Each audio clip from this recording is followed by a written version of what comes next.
You're listening to WCAT Radio, your home for authentic Catholic programming.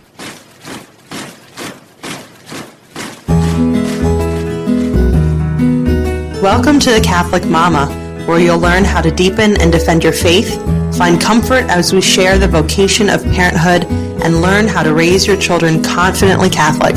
I'm your host, Christine Mooney Flynn. Let's get started. Hello and welcome to the Catholic Mama podcast. I'm your host, Christine Mooney Flynn, and I am joined today by Rosie Hill, who is a Catholic wife and a mom to many, and one of my favorites to follow on Instagram. So I'm very excited to get to talk to Rosie today, especially about practical tips for life with big families, because Rosie, you've got 7, right? Yeah. Oh boy. Okay. So I'm going to let you, that's a very brief introduction. Please, I think that's just wonderful. And I'm looking forward to having a bigger family later on down the road. I don't know when, God willing, he wants to give us any more, but I'm going to step aside and let you introduce yourself a little bit more to our listeners, please. Well, hi, thank you so much for having me. I'm Rosie, and my husband and I live in the Shenandoah Valley in Virginia, and we have 7 kids from almost 11 down to the baby's 1. So I guess individual ages people always ask. They're right now 10, 9, 7, 7, 5, 3, 1. So when he hits 11, we'll be at the stair steps for a good several months again, which is always convenient for when we see the but we homeschool, and we've got a little farm. We have a little CSA that we run, and right now the only animals we have are chickens and a single duck and a cat who came with the house. But yeah, we moved out here almost 5 years ago for the land and also for the parish community that we have. And the babies keep coming, and who knows how many we'll end up with. But it's a crazy and super fun time. That's awesome. I like the stair step. I hadn't heard that before, but I refer to it as the every other year plan. But of course, the plan is kind of in quotes because that's not right. That's like we plan, God's plan. Yeah. Exactly. I like that, stair steps. That's good. Yeah, we are currently in that mode, but in July it'll be a little awkward for a couple of months. Mm-hmm. Yeah, we had 4 November birthdays in a row. And then the most recent baby, I know, it's nuts. The most recent baby was February, so she broke us out of the pattern. That's fine. I've got 2 Octobers and 2 Julys, and so I joke around. I know what months, or everybody knows what months I need to stay away from my husband in. That's why every time, like we got, whatever it was, we got through December or something, and I wasn't pregnant, or maybe I was pregnant, whatever it was. I was like, man, I need to get through this month, and just so that we have like not an October baby or not another July baby, but it didn't work. I know. Well, I joked with my husband about us needing to space out the birthdays. He was like, that is not a grave reason for child spacing. Okay, but it would be nice, and it is nice that we ended up having a February instead of another November. Do you batch all these birthdays? Well, the twins, so it was really great this year, and I think we're going to keep this up as long as we can. So the November birthdays, we've got the twins on the 14th, and then the next one is the 15th. And I was in labor with him during their second birthday party, which is a great way to keep your mind off of labor. I highly recommend it. Not that anyone can possibly plan. Yeah. So we've got 2 on the 14th, 1 on the 15th, and then the next one is the 28th. So we've got a little bit of a break. But what I've been able to do for the past couple of years is bake 2 different cakes for the twins, or they want cupcakes. So I bake 2 different batches of cupcakes and then a layer cake, 2 different flavors, and I freeze the cake, and I use the cupcakes for those 3 birthdays, and then I pull the cake out of the freezer for the next birthday, and it's worked really well so far. And then I convinced them all this year to, instead of having any birthday parties, to take a family trip to Great Wolf Lodge. And they were all totally up for that, which is so nice. Because November, like, who wants to have a birthday party outside in November? It's not going to work. And our house is really small, and so having a birthday party inside isn't going to work. And just going and taking a family trip ends up costing probably about as much money as it would cost to throw all those parties. Yeah. Parties. I mean, even we don't do a lot of friend parties, although one year it was kind of by accident we did. everybody said yes. We like invited, like, hey, you should come. And everybody said, it was in the summertime and nobody had ever done that before. Everybody's like, oh, I'm on vacation or I can't. And we wound up having like 40 or 50 people in a small, thank goodness it was a nice day out, but it was like a small townhouse, and it was awful. Everybody, like the yeses kept coming in. I was like, ooh, stop. Take the invitation. How many? I don't know. Now we're just jumping right in. I'm thinking about this. So I have my 2 July birthdays, and they are a week apart. And I got to say, I was in. I think I was in labor shortly, like a couple of days before or a couple of days after one of the parties one year. So it was like those last couple of days where I didn't know what to do with myself, and I didn't want to sit, I didn't want to stand or whatever, but it was nice to have the distraction of the birthday party. Yes, definitely. How many kids do you have in each bedroom now that you mentioned that your house is small? So we have 3 bedrooms, and we just finally moved the baby out of our room a few months ago. So it's 4 girls in one room, and then the boys and the baby are in the other room. So she will probably eventually get moved in with the girls whenever we get a triple bunk or feel like moving her. But triple bunk, okay. I know the boys are really happy with her in their room, and the girls get wild some nights and like don't sleep for a really long time because they're just doing stupid things. So the baby will be in there for a while with the boys, I think. That's kind of fun. Yeah, I was. So we just moved a year ago from our little townhouse in Philadelphia to a suburban Milwaukee, and we have the elbow room now that we didn't have before. But even so, I was looking at just the room layouts, and there's a couple of slanted ceilings. It's like I don't know if a bunk bed could fit there. So I'm glad to hear that you've just stuffed kids into one room. My husband's like that. He's like, I think it'll be good. We both only have one sibling. He's like, let's fill the house. It'll be fun if it's chaotic. I was like, yeah, but where were they going to go? He's like, we'll find the space. People had way more kids and way less space. I know. Well, and you think about a lot of people, I think, had kids sharing beds. And I think that is one way to economize on the space. We haven't been tempted to let the kids share beds, but it definitely, you see the twin over full bunk beds or the full over full bunk beds. You can fit several kids in those. I don't think mine would sleep is the problem. I know that. Yeah. My son doesn't like to be alone ever. He is like the most extrovert in the world. And he just likes to be with somebody all the time. So he prefers to sleep with somebody else, and we'll go down into his 4-year-old sister's bed and hang with her. Okay. And they do actually sleep after they're done kicking each other for a while. So, okay, so you batch your birthday cakes. You're putting 4 kids in a room apiece. What other advice? I mean, for somebody who, I don't know, how many siblings did you grow up with? There were 4 of us. So 4, okay. And did your husband have a lot of siblings? He didn't. He just had one brother who's almost 5 years younger than him. Oh, wow. So you guys are really just kind of learning how to navigate life with counting babies on 2 hands. Very much so. And my grandma had 10. But she was gone by the time we started. Well, she was gone when I was, I think, in 8th grade. So I wish that I could, go back in time and ask her how in the world she managed it. But she also had a cook and a maid. So it makes things a little bit easier. You can manage a little bit more that way. Mm-hmm. Yeah. So, yeah, my dad is one of 10. But he's in his 70s and he's the 3rd youngest. So yeah, that family is so old, and my grandparents had passed away when I was in middle school as well. So I'm sure it would have been really interesting. My dad, I'm asking him questions about his childhood and what the house was like. And I mean, it sounds like there was just a lot of madness. Of course, though, I think they were spaced out. I don't think all 10 kids were ever in the house at one time. Okay. I think it was like from 2 years old to 18 or 19 or something like that. Mm-hmm. Yeah, so you're navigating this for the first time. What because it seems like the bigger Catholic family is making a comeback. I think it is. It's from my perspective, it seems like it is. At least they're more visible. Maybe they never went away, but we just never saw them. Yes, and now we can because of social media. Mm-hmm. What I don't know, what kind of tips do you have? I mean, even for families who are maybe thinking that they want more kids or might be nervous about the logistics or how, what kind of ideas do you have for us?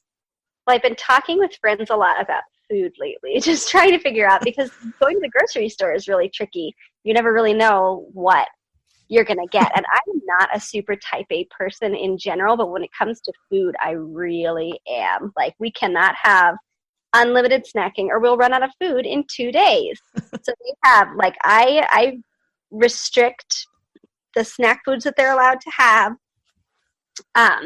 pretty severely, and they know like exactly what serving size they can have of everything so that I can make sure that we have enough food to get us through to the next grocery trip. And beyond that, like if they've eaten their apple, their carrot, their piece of cheese, their 3 almonds. For some reason, they think that the proper serving size is 3 almonds. And I just, that's expensive. I'll go with that. After that, if they're still hungry, they go outside to forage. And they can eat whatever they can find in the yard. Once the garden is going a little bit more, they can eat whatever they find in the garden. Right now, it's just like lettuce and spinach. So they've just been eating plain salads outside, and weeds, like edible weeds, they've been eating. But it's really important, I think. And I know a lot of parents who feel guilty about not letting their kids just have a full run of the pantry and the fridge all the time. But it is impossible to survive if you just let your kids eat whatever the heck they want all day.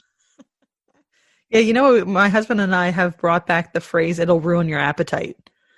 Mm-hmm. And because we noticed that our kids would just open, when we moved into this house, we had a pantry for the first time, and I can just hear the doors sliding open. And we also wound up living near Costco at the same time. So I started filling the house a little bit more economically, but they weren't supposed to have unlimited snacks, and they kind of like edged their way in. And so we've had to pull them back a little bit lately. Well, and half the time they're not even hungry. They're just bored. Yep. So, that's another reason why I do a lot of send them outside. They can eat whatever they find out there. They're not in the house making a mess. They're not, pawing through the fridge to eat all the food that's meant for dinner. Yeah, that's good. That's good to have them be a little bit more independent. Mm-hmm. When you do homeschooling, how does that get set up then? Is everybody in the same room working at the same time? They are, yeah. So we basically are working at the dining room table. It's the only table in the house. And it's the older 4 who have actual work that they have to do. And a lot of the time, the 5-year-old and the 3-year-old are drawing or just sitting and listening. And the baby is, I don't know, ripping books out of my hands. She's a little bit nuts. I can sometimes buy some time if I put her in her high chair and can get her to eat, and I just read through whatever I need to read through as quickly as possible. But yeah, they're all working at the same time, and it usually goes well. I have one who right now drags her feet on absolutely everything. Today I sent her out onto the porch to finish her math because she was just whining and fighting with everyone. They were all done with their school and had been done for over an hour. I could not deal with it anymore. She went outside. It took her another hour and a half to finally finish her math. Punishing yourself doing that. I know. You would think, why would you want to sit there on the cold porch doing your math and not eating lunch, not playing with your siblings? But she's just straight. Free will. Yeah, exactly. Exactly. She has the choice. She could get through it quickly and have fun, or she can whine and complain and take forever to finish it. But we'll be done with the school year in a couple weeks. Okay, yeah. I was going to ask. We started ours very early this year because I was going to give birth in October, and I thought, well, let's get as much done as we can beforehand, and then we'll take a break. I don't know how much I'll want to bounce back in. So we wound up. We're done this week, which I'm very excited about.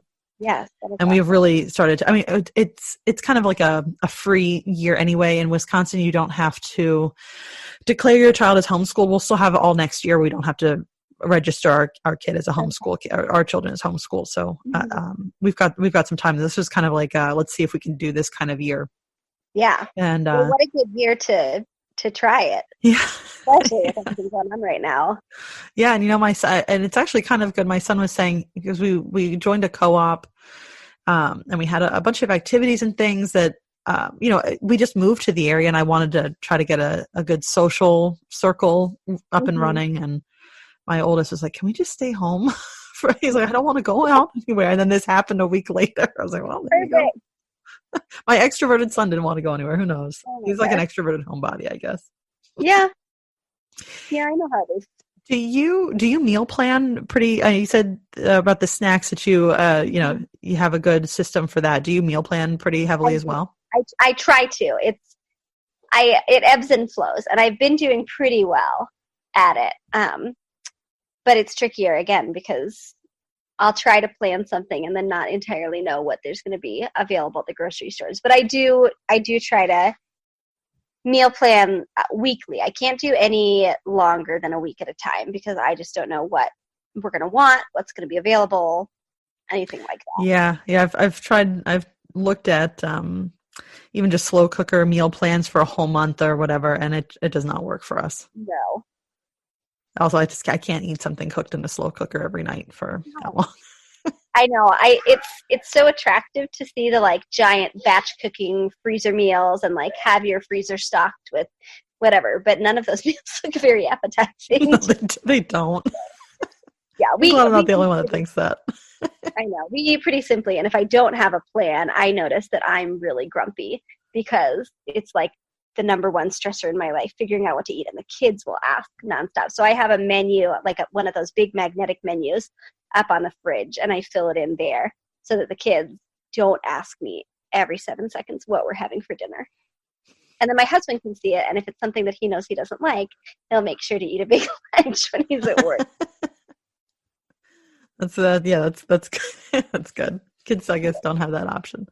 I noticed recently that I've had all my kids are 6 and under, the 4 of them, and which I'm sure you've gotten a lot of raised eyebrows just seeing the stair step ages on your kids. But I noticed that as my oldest is almost 7, I have been able to delegate a lot. And the things that would have been hard when I had 2 toddlers, say, or a baby and a toddler, have actually gotten easier. I find with my 4th, it is easier to have my 4th than it was to have my 1st or 2nd. Oh, yeah. Okay. So do you delegate a lot then? Yes. And I need to be better about it because so right now, the older 2 do all the dishes after dinner every night, which is wonderful and a huge load off of things. And they do all their laundry also.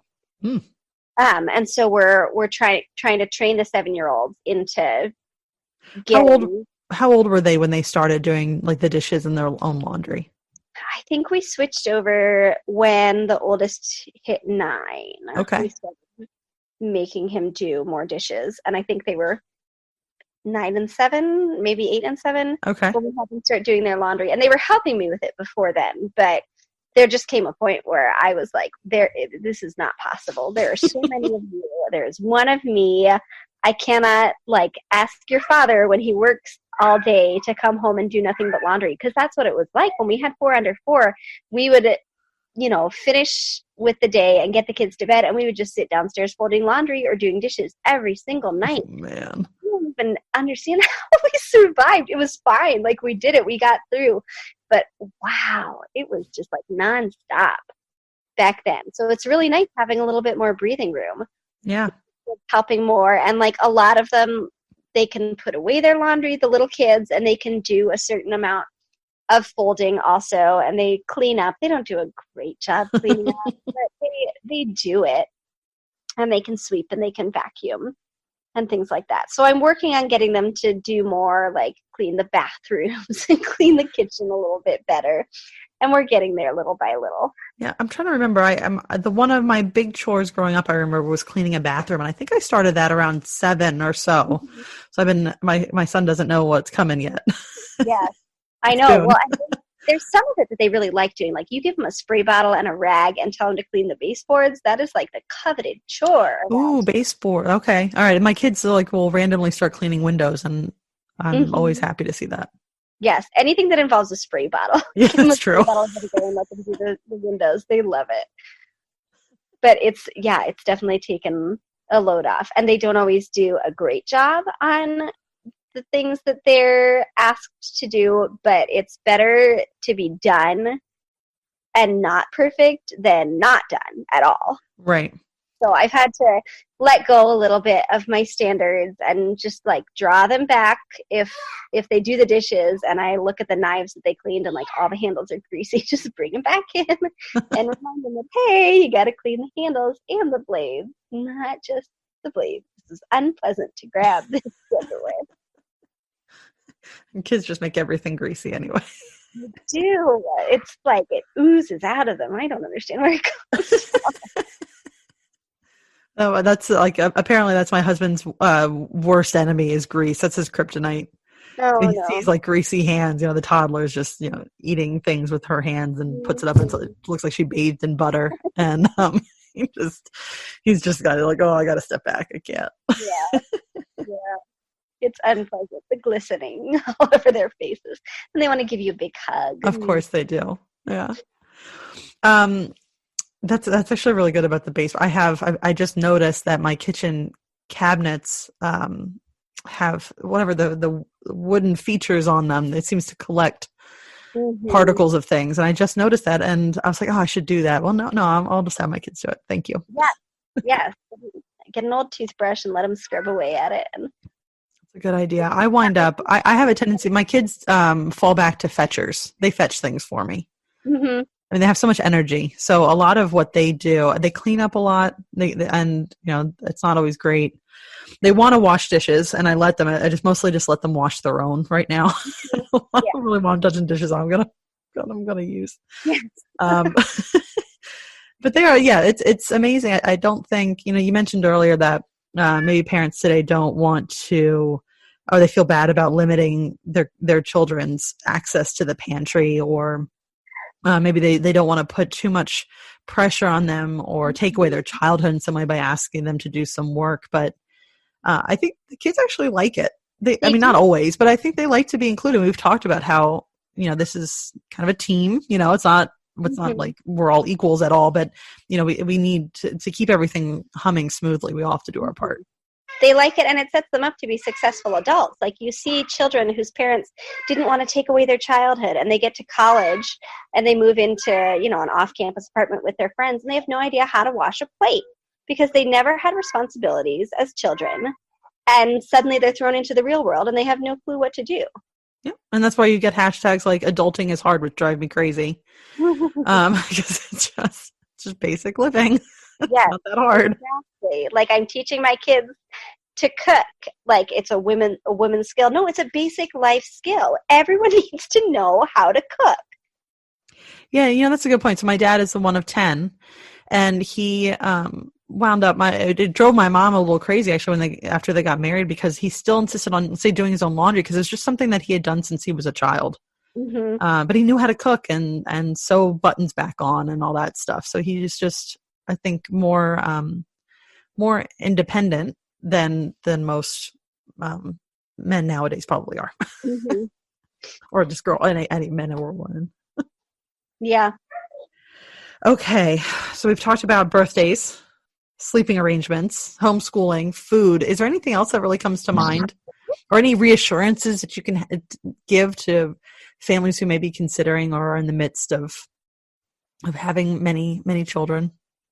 I get a lot of people asking me how do you know that you're ready for another baby? Because honestly, the only thing I can say is that you never are going to feel ready. If you wait until that moment when you feel ready, it's never going to happen, because things are going to slow down and then they're going to speed back up. Things will calm down a little bit and another obstacle will get thrown into the ring. So as much as you want to plan things and wait for the perfect moment, sometimes you just got to let life happen and let God make the plans for you.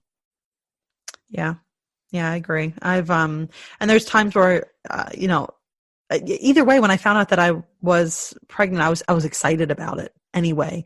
And then, feeling not so great for a few months. And then I'd feel really great and excited about the possibility. And then as we got closer to the due date, I always feel like, oh man, we're in such a groove now. I'm finally feeling better than I was at the beginning there. And everybody's getting along well enough. Oh, man, I'm going to add another human to the mix. How are we going to do this? Maybe, oh gosh, I don't know. But then it all works out. I know. It's such a struggle for me every time too. And we've had a lot, but every time I'm like, oh no, we're finally, like, the baby is finally sleeping and not attached to me nonstop, and now I'm pregnant again, and, like, I'm going to be on the couch for the next 9 months, but everybody steps up their game, and they're so happy to have another sibling.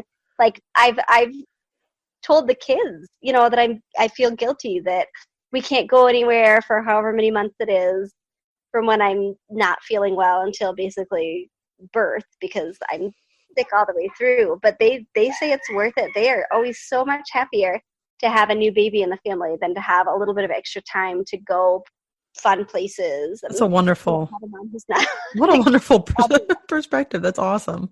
It is. And it's so, yeah, it's such a relief to know that they value a sibling more than they value their own wants. That's awesome. Yeah, my oldest was old enough with this baby born last year to really pay attention to the whole process, you know?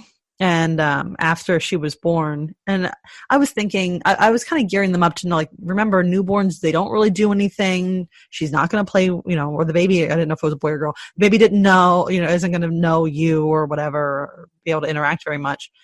And even like a few days after she was born, my oldest was a boy who might not, you'd think maybe wouldn't notice or care about a little newborn baby girl.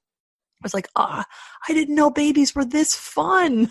Oh, she's not doing anything, but okay. He's like, I thought she was just going to like be a lump, you know, not really do anything. I was like, well, she's a newborn, but she is kind of a lump. But it's been very cool to see that they have embraced life so well, even if it comes at an inconvenience, although maybe they just don't know otherwise. Yeah. Yeah. Well, and it's helpful that around here, all our friends, they are on the pretty steady stream of babies plan too. So this is the first time the kids notice that we have a baby about every 2 years. And so my 9-year-old was like, well, Mom, you had a baby in 2019. So probably in 2021, you'll have another baby. Yep. Probably. That's so funny. That's actually, I was already thinking about that. I was like, well, okay, we're going to get through this year. But I've already, I'm like, well, 2021's coming up. Yep. It'll be here faster than you know. You just said something. I want to. What kind of vehicle do you drive? When you mentioned about not going anywhere. Oh yeah, we have a Nissan NV. How many does that seat? 12-seater. Is it okay? Yeah, so we bought that, and I was like, now you know we're going to end up having like 11 kids, solely because we bought the 12-seater instead of the 15-passenger van. So but funny. If that happens, whoever, you know, the older kids will probably be old enough to drive by the time we hit that point. So that is true. Yeah. I was trying to add up. I mean, I started having children when I was 28, which is older than my grandmother who had the 10. You know, I think she started. I think her first was born when she was 24, and then she had her last child, I think, when she was 42. So I'm like, if we go to 42, that's still 8 kids. Yeah. You know, that's going to require a new vehicle, because right now we're at capacity for our little minivan. We had to rent. We wound up renting a 12 or 15 passenger van, and it was as comfortable as like a cargo plane. It was like bare bones. It was loud. It was cold. Yeah. The children. We were driving back from Green Bay at the end of our little day excursion. And the kids were all scared because the windows were so big in the van that they had never seen that much darkness around them at night. So they're like huddled together. I was like, no, you can spread out. Isn't this great? I know. Yeah. Yeah, I always tell people, I know some people who really love their giant vans, but honestly, like, stick with the minivan as long as you can. They're so much easier to park. They've got the automatic sliding doors, the automatic back, hatchback, all of that stuff that it does not exist once you get. Yeah, those are luxuries that you don't get when you size up, I guess. Yep. Yeah, I realized that. That was when my husband and I were talking about, you know, having more down the line. We're like, well, the next one means that we do get a new vehicle. You know, we're going to have to boost the seating capacity. Mm-hmm. So we'll get a baby in a new vehicle, I guess, on the next one. But yeah, it's nice. I mean, that's awesome to hear that you have. It sounds like you have some friends in our community, you know, a local community that has. Are they all bigger families? A lot. It's. I'm trying to think. There are definitely families of all sizes, but there are a lot around here who've got like 7, 8, 9, 10. I think there's a couple families with like 12, 13, 14 Wow. kids. So it's not an eyebrow raise. 7 kids, I think, is a good start, people Yeah. think. Yeah, that's the one thing, as you, well, I certainly, I think I know one family who has 5 in our area.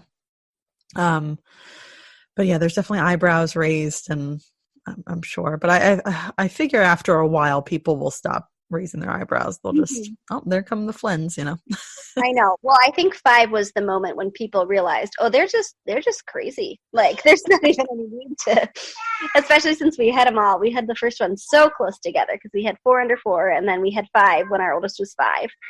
And, people would see us coming, and they stopped asking, like, do you know how that happens? Don't you even have any TV or anything like that? They just were like, oh, they're just like those religious weirdos. They're just going to keep popping them out. Yeah. Well, if God's going to give them, why not? They're wonderful, aren't they? The little dears. Now that they're over at your with your mom, exactly. And you don't have to. I like them so much better when they're a little better. You get them all. What time is bedtime for everybody? It starts at 6:30 for the baby, and then it gets later as the weather warms up and as it gets light later. For a while, it was 7:30 or 8. Okay. But it's moving a little later. Kind of nibby. It depends on if they're like playing nicely with each other and being quiet and not bothering us. I think bedtime's a little later. Yeah. We have to get, our kids are early risers, it seems. They go to bed early, so they get up early, but they have no interest in sleeping in ever, no matter how late they stay up. So in order for me, and I like to have alone time, and my grandmother was the same way, apparently. The only way that she would get some alone time in such a big house was to get up very, very early in the morning, which I do as well. I'm up by like 4:15 every day.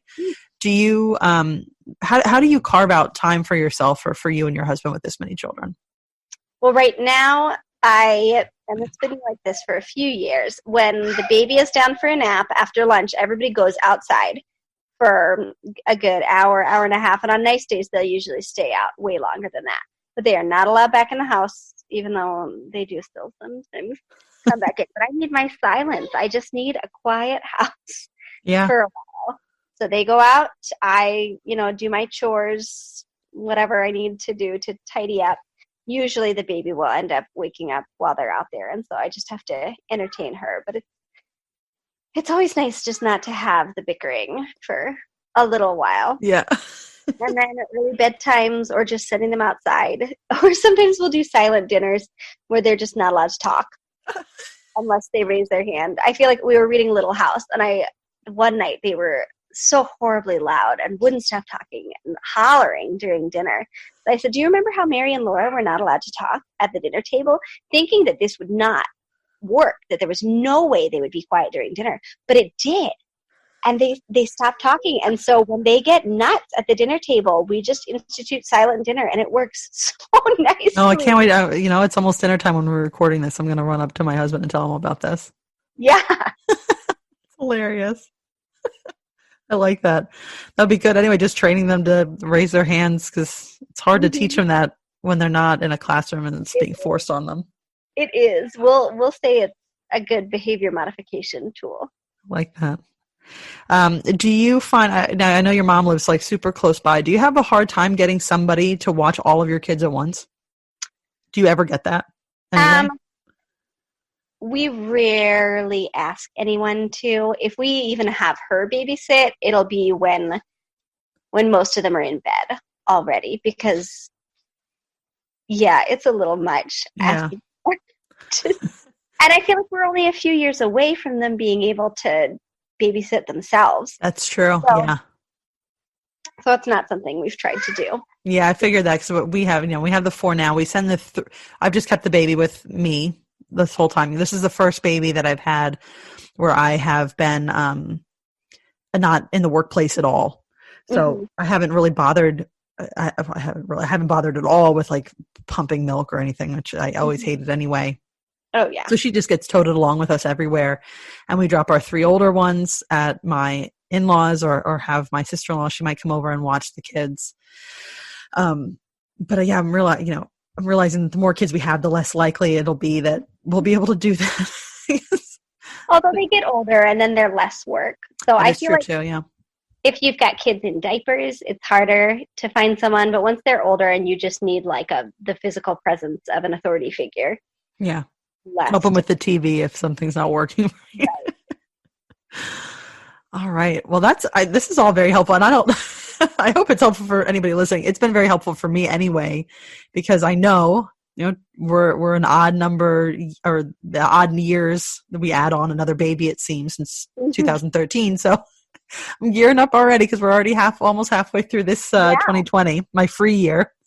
I'm just breastfeeding a baby, no big deal. But like I said before we hit record, I don't know any big families, really. I'm not that close to them, and the only ones that I really know are my parents came from big families, but then they all turned around and only had 0 to 4 kids max. Mm-hmm. And they don't all talk. Or my grandmother, my dad comes from a very old, he's an older family. So this is good to actually get to hash these things out without me just accosting random women at church who may have more kids than I do. So Rosie, before we go, one last thing. Where can people go to find you online? I'm on, I think, all the big forms of social media. So Facebook, Instagram, Twitter, as Rosie Hill 425, or I guess on Facebook, and my blog is a blog for my mom. Oh, okay. So the URL is really long, but you can find the URL through any of the social media sites. But yeah, I blog semi-frequently. Okay, good. That's pretty good considering how many children you have. Yeah, I know. Well, my parents didn't take a lot of pictures when I was growing up, and I'm still sad about that. And so my blog is the way that, I have at least weekly pictures of the kids and talking a little bit about what we've done so that they can eventually look back on. Oh, that's awesome. That's good. Yeah, I've that's a good point. I think I did a baby book for my first, and then everybody else since then about their milestones is a drafted email. So Instagram has been helpful for me just to, take photos, or I'll do videos.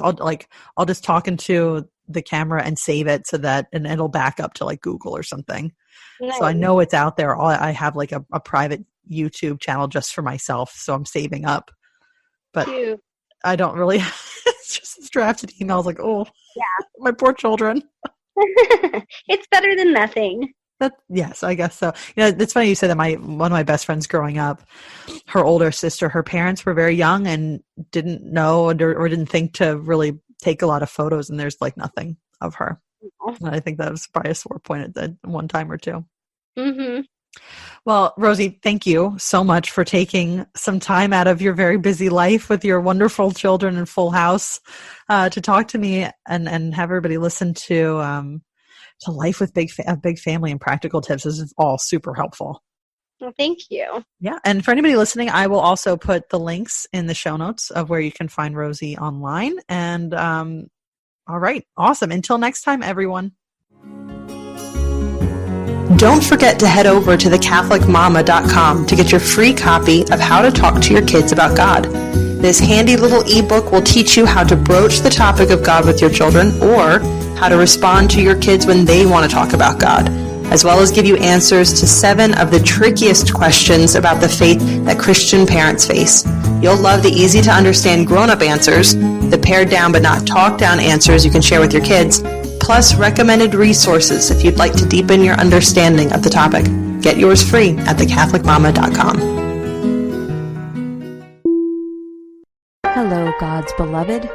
I'm Annabelle Mosley, author, professor of theology, and host of Then Sings My Soul and Destination Sainthood on WCAT Radio. I invite you to listen in and find inspiration along this sacred journey we're traveling together to make our lives a masterpiece and, with God's grace, become saints. Join me, Annabelle Mosley, for Then Sings My Soul and Destination Sainthood on WCAT Radio. God bless you. Remember, you're never alone. God is always with you.